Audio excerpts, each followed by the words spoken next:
भारत के पड़ोस बलूचिस्तान में आज आग भड़क चुकी है और बलूचिस्तान आज आज़ादी चाहता है। जिस बलूचिस्तान को कभी ज़बरदस्ती पाकिस्तान ने अपने कब्जे में ले लिया था, आज वही बलूचिस्तान पाकिस्तान के चंगुल से निकलना चाहता है। और इसी होड़ में बलूचिस्तान का हर एक नागरिक, यहाँ तक कि महिलाएं भी अब अपने हाथों में हथियार उठा चुकी हैं और पाकिस्तान सेना पर मौत की बारिश कर रही है। और बलूचिस्तान के सभी लोग, यहाँ तक कि बलोच लिबरेशन आर्मी, अपने बलोच वाले हिस्से को पाकिस्तान से अलग करके एक सेपरेट कंट्री बनाना चाहती है। लेकिन पाकिस्तान से आज़ाद होने में बलूचिस्तान को किसी का साथ चाहिए, तो वो है भारत। और बलूचिस्तानियों द्वारा भारत से मदद की गुहार लगाई जा रही है कि भारत उन्हें पाकिस्तान से आज़ाद होने में मदद करे। लेकिन अब सवाल ये उठता है कि बलूचिस्तान एक स्वतंत्र देश बन जाता है तो आखिरकार जाएगा कहाँ, क्योंकि ना तो उनके पास भरपूर संसाधन हैं जिससे वो अपनी जीविका चला सकेंगे, और ना ही वहाँ के लोग इतने ज़्यादा पढ़े लिखे हैं कि आपदा में भी अवसर तलाश लेंगे। इसीलिए हाल ही में तेज़ी के साथ सवाल खड़ा हो रहा है कि क्या पहले भी बलूचिस्तान भारत में शामिल होना चाहता था और अब भी बलूचिस्तान पाकिस्तान से अलग होकर भारत में ज्वाइन होना चाहता है। दोस्तों, बहुत बड़ी डेवलपमेंट निकल कर आ रही है, तो इस वीडियो में पूरा समझते हैं, लेकिन उसके लिए आप लोग वीडियो को अंत तक जरूर देखिएगा। सबसे पहले आप इस मैप को ध्यान से देखिए, जिसमें ग्रीन और डार्क ग्रीन कलर से हमारा भारत दिख रहा है और भारत के वेस्ट साइड में पाकिस्तान रेड कलर से हाईलाइटेड है। तो वहीं पाकिस्तान से सटा हुआ भारत के नॉर्थ वेस्ट साइड में भगवा कलर से हाईलाइटेड बलूचिस्तान वाला एरिया दिख रहा है।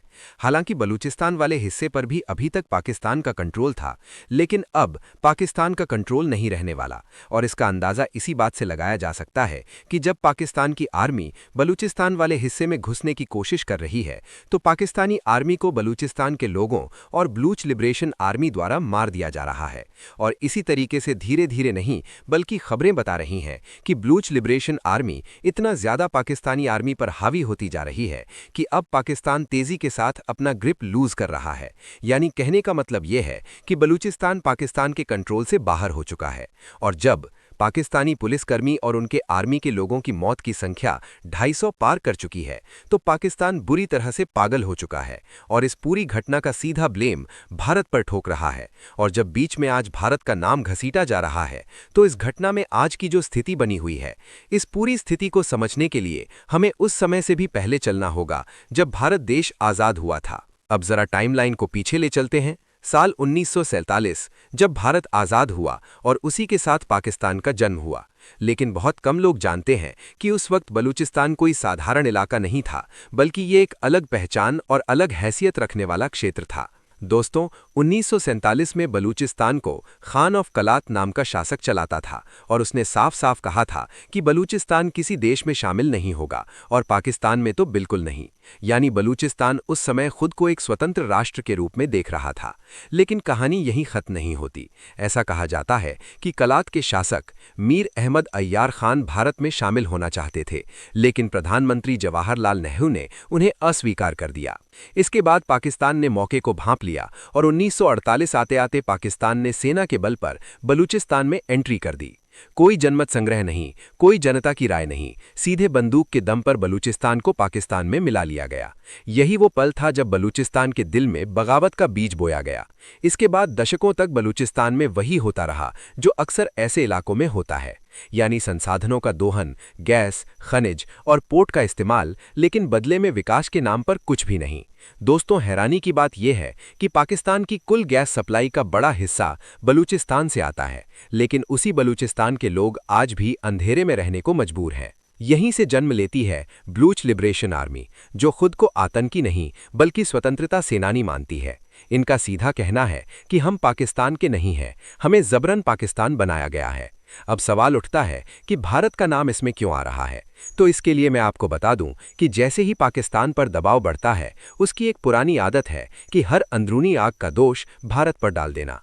लेकिन इस बार मामला थोड़ा अलग है, क्योंकि बलूचिस्तान के कई सामाजिक समूह और प्रवासी बलूच नेता खुले तौर पर ये कहने लगे हैं कि अगर आज़ादी मिलती है तो उन्हें भारत जैसा लोकतांत्रिक और स्थिर देश चाहिए, ना कि कोई और असफल राष्ट्र। अब यहाँ सबसे बड़ा सवाल यही बनता है कि क्या बलूचिस्तान सच में भारत में शामिल होना चाहता है या ये सिर्फ पाकिस्तान पर दबाव बनाने की रणनीति है। और अगर बलूचिस्तान अलग देश बनता है तो क्या वो अपने दम पर जिंदा रह पाएगा या फिर किसी बड़े सहारे की जरूरत पड़ेगी। दोस्तों, यहीं से कहानी और भी दिलचस्प हो जाती है, क्योंकि अब बात सिर्फ बलूचिस्तान की नहीं रह जाती। ये बात पूरे साउथ एशिया की जियोपॉलिटिक्स बदलने की क्षमता रखती है। अब दोस्तों, अगर बलूचिस्तान की बात चल रही है और हम चीन का जिक्र ना करें तो कहानी अधूरी रह जाएगी, क्योंकि आज बलूचिस्तान सिर्फ आज़ादी की लड़ाई नहीं लड़ रहा, बल्कि वो चाइना के सबसे बड़े ड्रीम प्रोजेक्ट के बीचों बीच खड़ा है।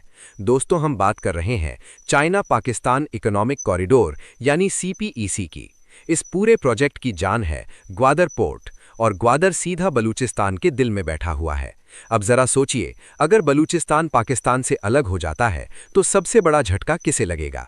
सीधा सीधा जवाब है चीन को। यही वजह है कि आज चीन और पाकिस्तान दोनों की नींद उड़ी हुई है, क्योंकि बलोच लिबरेशन आर्मी ने सिर्फ पाकिस्तानी सेना को ही टारगेट नहीं किया, बल्कि चीनी इंजीनियरों, चीनी काफिलों और CPEC प्रोजेक्ट्स पर भी सीधे हमले किए हैं।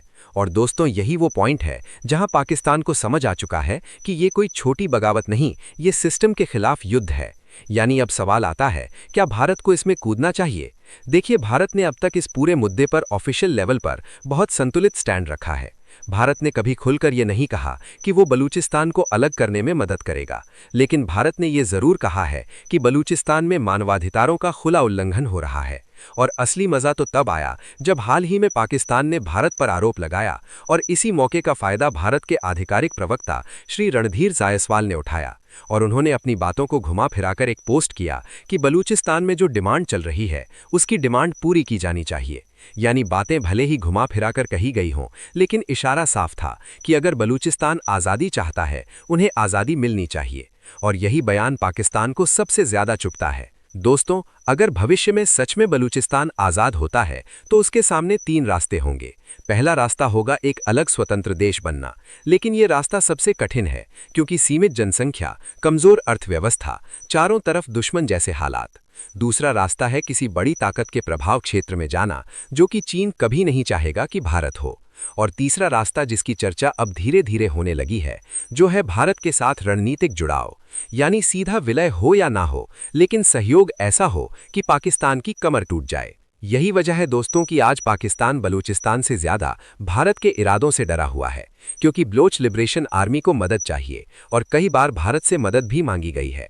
ऐसे में आज भारत बलूचिस्तान की हेल्प करता है तो बलूचिस्तान के साथ भविष्य के लिए भारत के सभी रास्ते खुल जाएंगे। बाकी आप सभी भारतवासियों की क्या राय है कि बलूचिस्तान की आज़ादी में भारत को उनकी मदद करनी चाहिए या फिर रणनीतिक प्रभाव तक ही सीमित रहना चाहिए?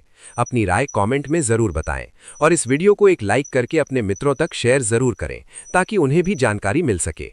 इसी तरह और भी नॉलेजेबल वीडियो देखने के लिए चैनल को सब्सक्राइब करके बेल आइकन को ऑल पर ज़रूर सिलेक्ट करें।